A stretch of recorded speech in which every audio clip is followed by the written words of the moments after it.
सीमा की जिंदगी शुरू से ही आसान नहीं रही थी। बचपन में माँ चल बसी थी और पिता की परछाई भी ज्यादा दिन तक उसके सिर पर नहीं रही। रिश्तेदारों ने जैसे तैसे उसे पाला, लेकिन हर एहसान के साथ एक ताना जरूर जुड़ा रहता। हम न होते तो तू कहाँ होती। ये वाक्य उसकी जिंदगी का हिस्सा बन चुका था। सीमा पढ़ने में होशियार थी, लेकिन हालात ने उसे सपने देखने का हक नहीं दिया। जैसे ही वह जवान हुई, रिश्तेदारों ने उसकी शादी की बात शुरू कर दी। सीमा की कोई पसंद नहीं पूछी गई।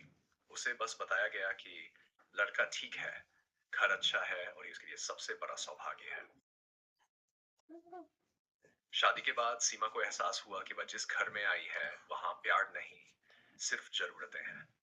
पति रमेश बेरोजगार था, गुस्सैल और हर वक्त चिड़चिड़ा। सास हर बात में कमी निकालती और ननद को सीमा की चुप्पी से चिढ़ती। दिन भर काम करने के बाद भी उसे ताने सुनने पड़ते। सीमा सोचती थी शायद समय के साथ सब ठीक हो जाएगा, लेकिन समय ने हालात और बिगाड़ दिए। रमेश ने शराब पीट होने लगी। सीमा चुपचाप सब सहती रही है, क्योंकि उसे सिखाया गया था कि औरत का घर बस ससुराल ही होता है। एक दिन हिम्मत करके उसने मायके फोन किया। जवाब मिला, अब तो तेरी डोली उठ चुकी है, यहाँ कैसे आएगी। सीमा की आंखों से आंसू बह निकले। वह समझ गई कि पीछे लौटने का रास्ता बंद हो चुका है। कुछ महीनों बाद सीमा मां बनने वाली थी। उसने सोचा शायद बच्चा आने से रमेश बदल जाए, लेकिन किस्मत को कुछ और मंजूर था। रमेश की बेरोजगारी बढ़ती गई और उसका गुस्सा भी। एक रात उसने सीमा को इतनी बुरी तरह मारा कि उसे अस्पताल ले जाना पड़ा। डॉक्टर ने कहा बहुत तनाव में है, बच्चे के लिए ठीक नहीं। सीमा मन ही मन रोई। उसे लगा जैसे आगे कुआं है और पीछे खाई। अगर वह इस घर में रहती तो रोज मरती। अगर घर छोड़ती तो समाज उसे जिंदा नहीं रहने देता। उसकी हर सोच एक दर्द में बदल जाती। बच्चा पैदा हुआ, एक नन्ही सी बेटी। सीमा ने उसे सीने से लगाया और पहली बार लगा कि किसी ने उसे बिना शर्त अपनाया है। उसने कसम खाई कि अपनी बेटी को वह सब नहीं सहने देगी जो उसने सहा। लेकिन बेटी का जन्म भी घर में खुशी नहीं ला सका। सास ने ताना दिया, लड़की पैदा कर दी। रमेश और छिट गया। खर्च बढ़ गया था और कमाई कुछ थी नहीं। एक दिन रमेश ने साफ कह दिया, या तो मायके से पैसे ला या इस घर से निकल जा। सीमा के सामने फिर वही सवाल खड़ा था, आगे कुआं पीछे खाई। उस रात सीमा ने पहली बार खुलकर रोया। उसने अपनी बेटी को देखा जो मासूम नींद में थी। उसने सोचा अगर मैं चुप रही तो मेरी बेटी भी यही जिंदगी जिएगी। अगली सुबह सीमा ने फैसला कर लिया। वह घर छोड़कर निकल पड़ी। उसके पास न पैसे थे न सहारा, बस एक बच्ची और टूटे हुए सपने।